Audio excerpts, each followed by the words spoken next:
Ya, shalom adik-adik, selamat pagi. Firman Tuhan kelas besar pagi hari ini dengan Kak Vera. Sebelum kita sharing firman Tuhan, kita siapkan hati kita yang terbaik. Kita lipat tangan, tutup mata, kita berdoa. Tuhan Yesus yang baik, kami mengucap syukur kalau pagi hari ini kami boleh bangun dengan tubuh yang sehat. Diberkati Tuhan dengan hari yang baru, kami percaya semua karena berkat kemurahan, kasih setiamu dalam kehidupan kami dan dalam kehidupan adik-adik kami di rumah.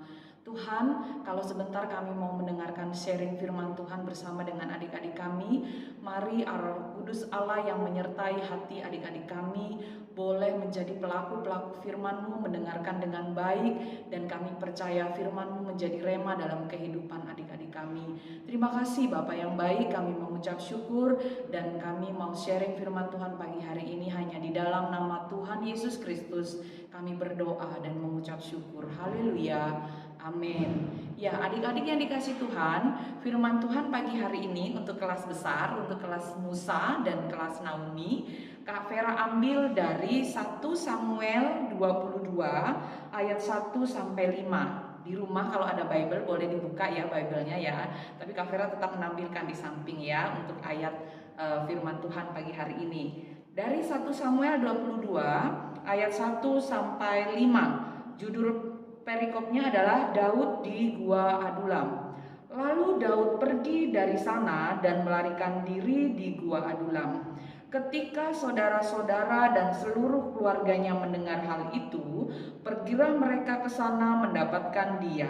Berhimpunlah juga kepadanya setiap orang yang dalam kesukaran, setiap orang yang dikejar-kejar tukang piutang, setiap orang yang sakit hati, maka ia menjadi pemimpin mereka.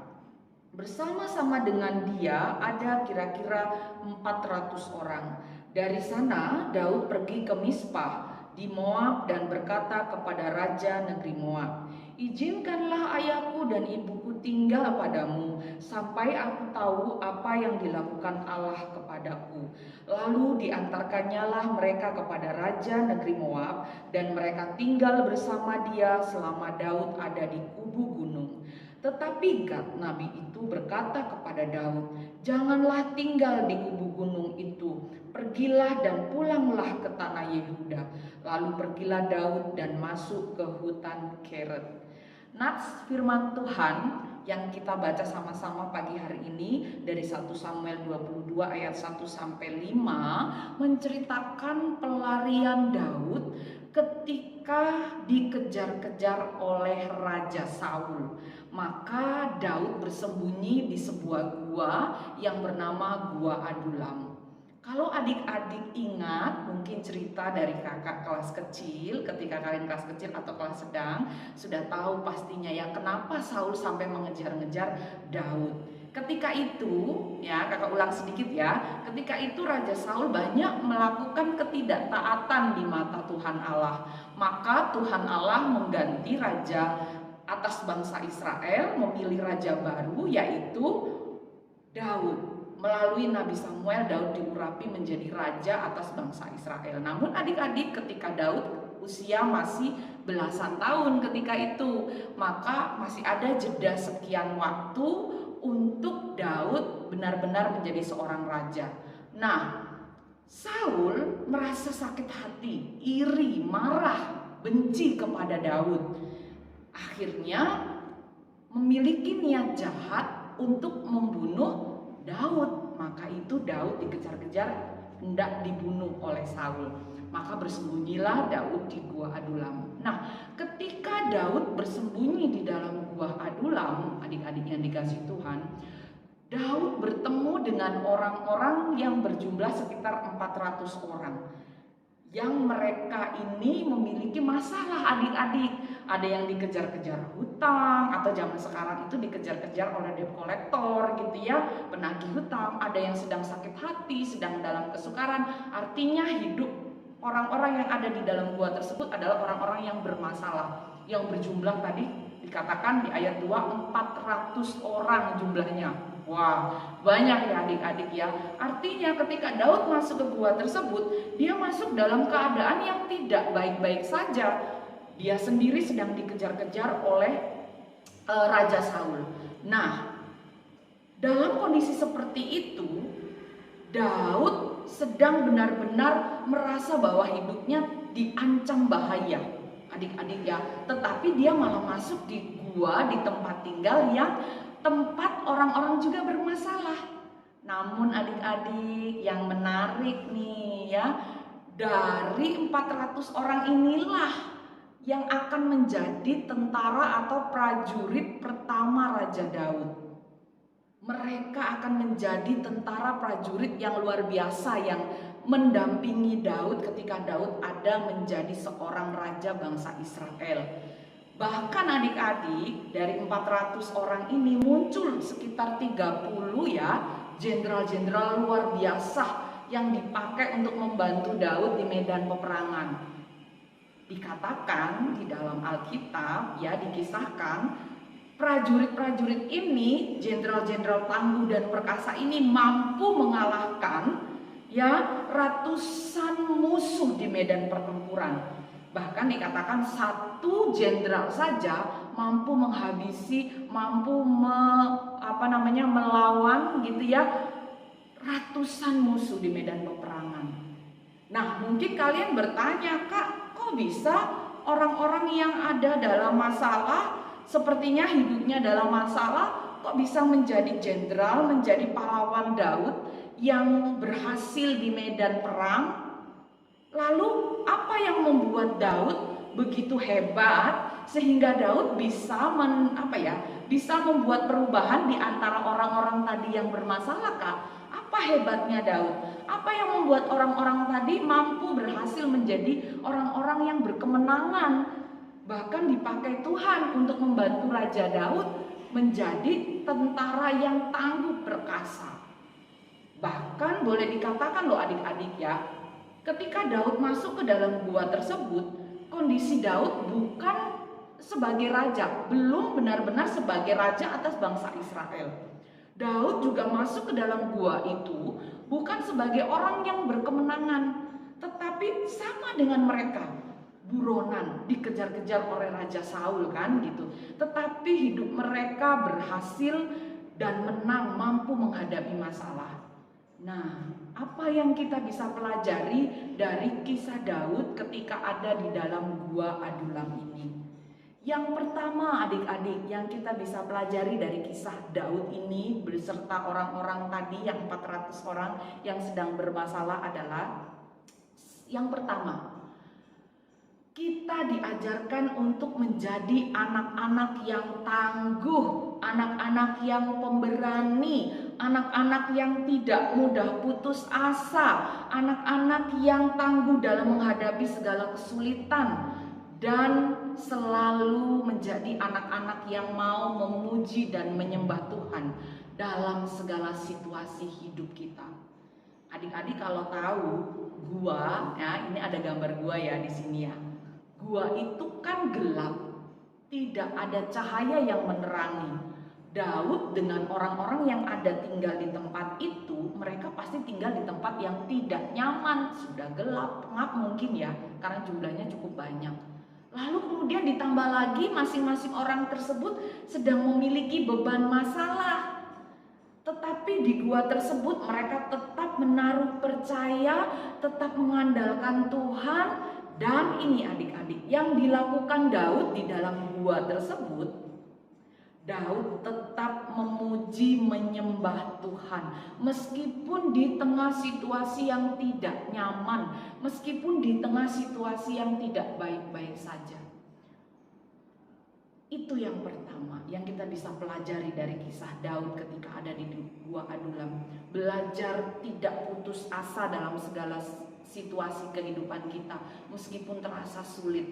Belajar terus memuji menyembah Tuhan dalam segala kondisi kehidupan kita. Yang kedua adik-adik yang kita bisa pelajari dari Daud, kisah Daud kali ini ketika dia ada di gua Adulam adalah Daud adalah pribadi yang tidak pendendam, tidak suka bertengkar, tidak menyimpan pahit hati. Kenapa kakak katakan dia adalah pribadi yang tidak suka bertengkar?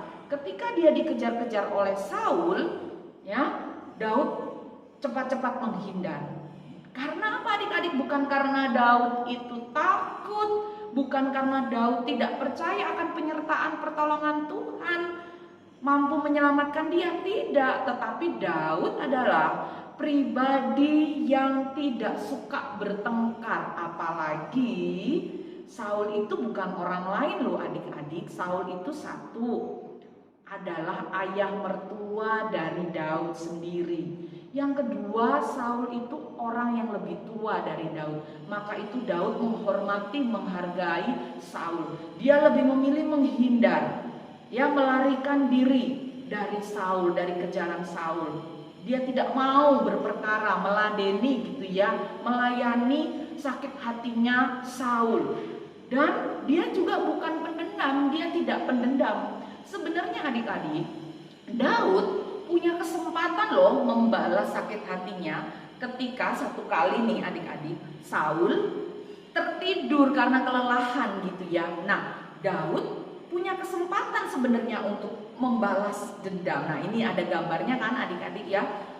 Ada kesempatan untuk membunuh Saul, tetapi tidak dilakukan oleh Daud. Yang Daud lakukan, dia hanya memotong sedikit jubahnya, kemudian menunjukkan kepada Raja Saul, ini loh aku potong jubahmu. Dia ingin menyadarkan Saul bahwa dia tidak membalas kejahatan Saul. Dia tetap menghormati, tetap menghargai Saul sebagai orang yang lebih tua. Artinya apa adik-adik? Yang dilakukan Daud adalah dia tidak pendendam, dia tidak suka bertengkar, dan dia tidak menyimpan pahit hati marah kepada orang lain. Tidak hanya pada Saul, pada kakaknya pun Daud lakukan. Artinya pada keluarganya pun Daud lakukan. Kalau adik-adik baca ketika Daud, ya, ada dikisahkan juga kan Daud melawan Goliat. Ya, sebelum dia ada melawan Goliat di medan pertempuran, kakak tertuanya, kakaknya yang bernama Eliab, itu sempat loh marah dan menyepelekan Daud. Kita baca ya sama-sama ya. Yuk kita lihat di 1 Samuel 17. 1 Samuel 17 ya, benar ya. 1 Samuel 17 ayat 28. Ya, begini kata firman Tuhan. Ketika Eliab kakaknya yang tertua mendengar perkataan Daud kepada orang-orang itu, bangkitlah amarah Eliab kepada Daud sambil berkata, "Mengapa engkau datang? Dan pada siapakah kau tinggalkan kambing domba yang 2-3 ekor itu di padang gurun? Aku kenal sifat pemberanimu dan kejahatan hatimu. Engkau datang kemari dengan maksud melihat pertempuran." Lihat adik-adik, kakaknya sendiri meremehkan Daud ketika hendak melawan Goliat. Di sini Daud punya kesempatan potensi untuk marah sakit hati, tetapi tidak dilakukan oleh Daud. Daud memilih untuk mengampuni. Daud memilih untuk tetap mengasihi. Daud memilih memiliki hati yang tetap berkenan di hadapan Tuhan. Karena dia tidak mau menyimpan marah, dia tidak mau menyimpan kecewa. Nah, adik-adik kita belajar. Ketika mungkin kalian merasa disakiti, maaf, mungkin kecewa dengan mama papa, ada ya pasti ya. Ada kecewa dengan kakak, ada teman. Belajar untuk tidak menyimpan marah, kecewa kepada orang lain. Adik-adik berdoa lipat tangan. Kita minta Roh Kudus untuk membalut hati kita, membebat hati kita. Apa yang kalian rasakan, sampaikan kepada Tuhan. Tidak juga dengan menyampaikan di media sosial atau memilih teman yang tidak tepat untuk teman bercerita. Ya adik-adik ya, jangan simpan marah, jangan simpan dendam. Teladani sikap Daud ya, dia mau mengasihi, dia mau mengampuni orang yang menyakiti dia. Nah, yang ketiga yang kita bisa pelajari dari kisah Daud ketika dalam pelarian di Gua Adulam adalah adik-adik, di dalam gua tersebut, seperti tadi di awal yang kakak sampaikan, banyak orang-orang bahkan Daud sendiri sedang mengalami masalah. Tetapi ketika mereka mau bersandar, berserah kepada Tuhan, percaya Tuhan mampu, Tuhan Allah mampu, membereskan setiap masalah mereka. Masa depan Tuhan jamin menjadi masa depan yang berkemenangan, menjadi masa depan yang berhasil. Tetap percaya, andalkan Tuhan. Apapun situasi kondisi kalian hari-hari ini, jangan pernah membandingkan hidup kita dengan orang lain. Mungkin kalian berpikir, kenapa aku tidak sehebat keluarga si A? Kenapa aku tidak seberuntung si B? Kenapa aku tinggal di tempat seperti ini? Kenapa keluargaku seperti ini? Dan lain sebagainya. Adik-adik, jangan pernah membandingkan hidupmu dengan hidup orang lain. Percaya, setiap kita dirancang Tuhan dengan rencana-rencana yang indah. Tinggal bagaimana kita tekun menghadapi setiap hal yang Tuhan percayakan. Dengan tetap percaya, tinggal tenang, berharap, mengandalkan Tuhan. Jadi adik-adik, tetaplah tekun mengerjakan apa yang menjadi bagian kita, menjadi seorang anak yang baik, dengar-dengaran kepada orang tua, menjadi siswa yang baik, taat pada guru, menyelesaikan tanggung jawab dengan baik di sekolah sesuai waktunya. Maka percaya, ketika kita melakukan yang terbaik, Tuhan akan menolong. Ketika kita tinggal percaya, Tuhan yang kita andalkan tidak pernah mengecewakan. Memang kita tidak tahu adik-adik masa depan kita akan seperti apa. Tetapi kita tahu pada siapa kita berharap. Tetapi kita tahu masa depan kita ada dalam tangan Tuhan. Tuhan yang kita sembah, Tuhan Yesus adalah Tuhan yang luar biasa. Dia yang menjamin masa depanmu. Jadi apapun kondisimu hari-hari ini, tetap percaya kepada Allah yang luar biasa. Tuhan yang kita sembah, Tuhan Yesus, Allah Roh Kudus yang akan memampukan kita. Sharing firman Tuhan kakak sekiankan pagi hari ini. Tetap menjadi anak-anak yang mengandalkan Tuhan, yang tidak gampang menyerah kepada keadaan, tetap memuji menyembah Tuhan, dan memiliki hati yang mau mengasihi orang lain. Percaya rencana dalam Tuhan digenapi dalam kehidupan kita. Kakak akhiri firman Tuhan pagi hari ini. Lipat tangan, tutup mata, kita berdoa. Terima kasih Bapak yang baik, kami mengucap syukur kami sudah sharing firman Tuhan dengan adik-adik pagi hari ini.